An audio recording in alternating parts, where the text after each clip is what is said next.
אז ככה מצאתי את עצמי עוזב את הבית בגיל 22 עם שני חברים טובים מהצבא, עובר לדירה חדשה מקבלן, מול הים, במרכז. אז הכל התחיל באודיווי בכפר רות. ישבנו אני, דוד ואליאב על קפה. אליאב העלה את הרעיון של מעבר דירה, ואני ממש אהבתי על הרעיון כי זה גם משהו שחשבתי לעשות כבר. אורה, מושב קטן ליד ירושלים. זה המקום הראשון שחשבנו לעבור אליו. דוד עוד לא היה בתמונה ודיברנו על דירת 3 חדרים בשבילי ובשביל אליאב.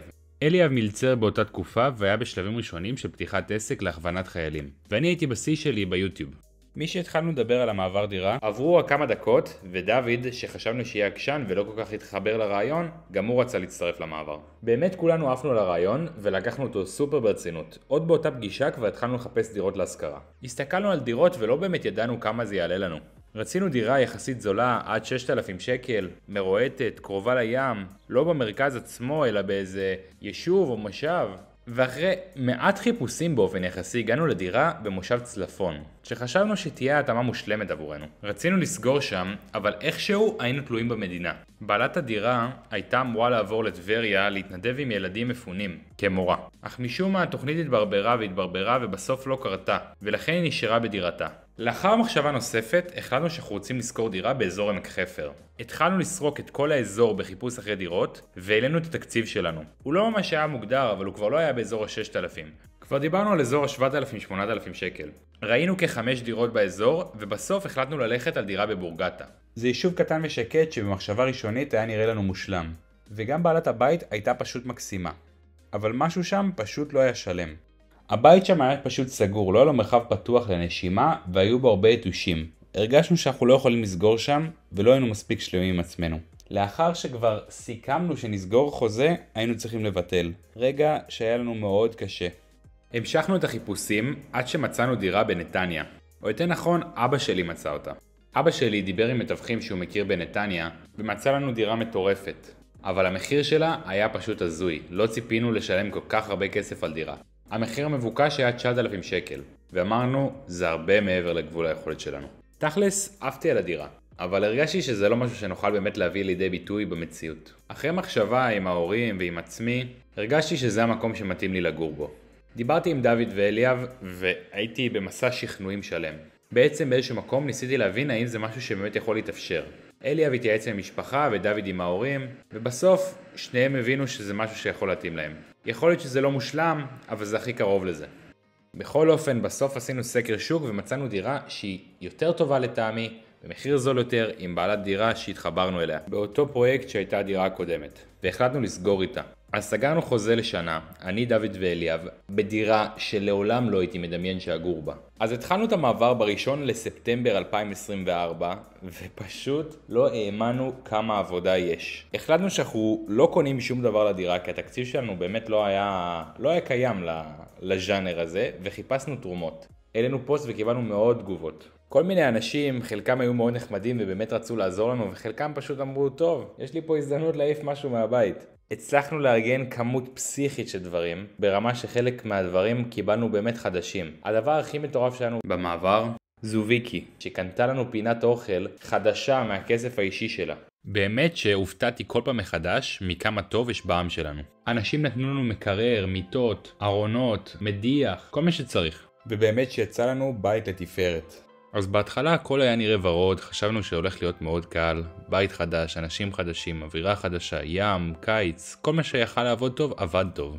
אבל אחרי תקופה לא כל כך קלה של מעבר, הגעתי לנקודת משבר. ההוצאות של הדירה היו כאלה גדולות, והטיפול של הדירה היה כזה תובעני, וזה פשוט הכביד עליי.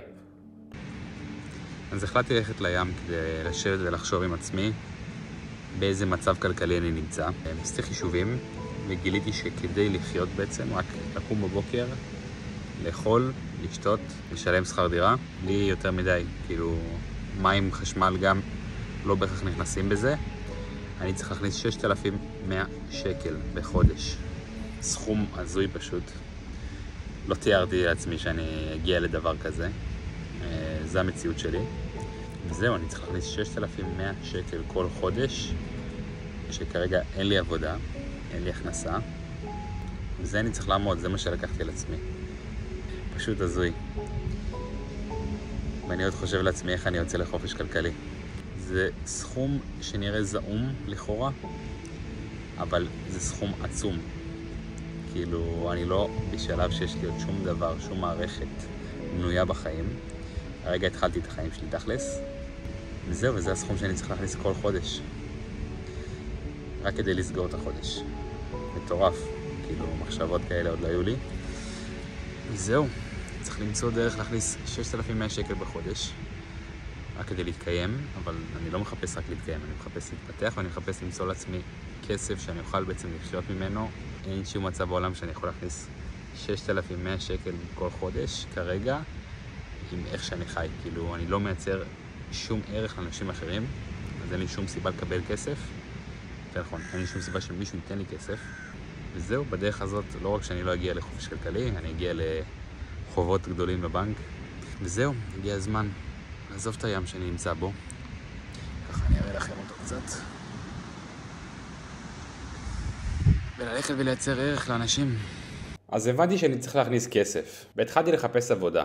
תכלס, גם אני וגם דוד הגענו לאותה תובנה.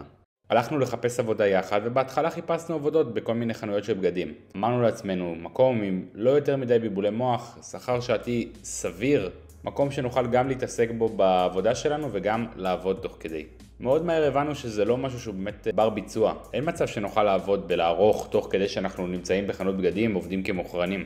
הבנתי שהשכר במקומות כאלה לא יאפשר לנו מספיק צמיחה, והצעתי לדוד שאני אלך לעבוד במלצרות. בהתחלה הוא היה ממש נגד זה, ולאט לאט הוא הבין שזה בגדול האופציה הכי פחות נוראית שיש לנו. הלכנו לבחון בר חדש בנתניה, חברנו למקום, ואמרנו זה המקום שלנו. דוד התחיל לעבוד כמלצר, ואותי לקחו להיות ברמן. להיות ברמן פיתח אותי באופן יחסי, כי גם למדתי על תחום האלכוהול וגם למדתי על תקשורת בין אישית. תקשורת בין אישית היא אחד הדברים הכי חשובים שיש, ובבר אני פשוט עושה את זה באופן קבוע, כי אני פשוט חייב.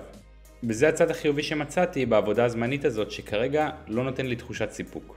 אז אני עדיין במקום מבלבל ואני לא לגמרי יודע מה אני רוצה מעצמי. אבל כן, אני יודע שאני אוהב ליצור תוכן. יצרתי לכם בעבר את התוכן באי-ספורט, ואני מרגיש שלאחרונה התוכן שלי פשוט לא נוגע בכם. עזבו את זה שיצרתי הרבה פחות תוכן ממה שהיה בעבר, אבל גם הסרטון הבודד שהעליתי לאורך התקופה הזאת שהייתי פה במעבר, לא נגע בהרבה אנשים. אז תהיתם לעצמכם לאן נעלמתי, ובאמת זו התשובה. המעבר דירה הזה שינה לי את כל התפיסת חיים, וקצת גרם לי לחשוב על כל הרעיון הזה מחדש.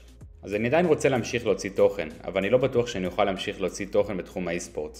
ככל שאני מזדקן והאחריות האישית שלי על עצמי נהיית גדולה יותר מיום ליום, אני מרגיש שאני צריך לעשות דברים יותר אפקטיביים בחיים שלי.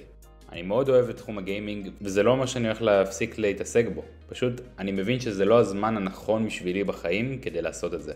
אני רוצה להודות לכל מי שתמך בי לאורך כל התקופה. אתם הייתם פשוט קהל מטורף, ולא האמנתי לרגע שאני אגיע לכמויות האלה של אנשים שאוהבים, וכל מה שעשיתם, בעיקר צופים. תודה רבה לכולם, זה לא הסרטון האחרון שלי, אני אמשיך להוציא עוד תוכן, ומי שמתחבר אליי כאלירן מוזמן להישאר פה. אבל מותג האי-ספורטס, מיזיקס, כנראה יחדל מלהתקיים במסגרת הנוכחית שלו. אני כן הייתי רוצה להמשיך לעשות לכם שידורים, בעצם מה שנקרא מסיבות צפייה, מה שהייתי עושה, אבל לא תוכן ארוך מה שנקרא.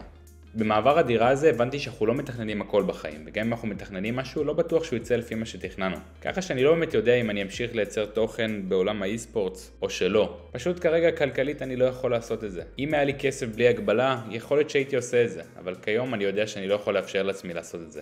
לכן החלטתי שאני רוצה לצאת לחופש כלכלי. החלטה שהיא לא ממש החלטה, אלא יותר דרך. יש לפני דרך ארוכה עד שאני אגיע לשם, אבל זו המטרה שלי.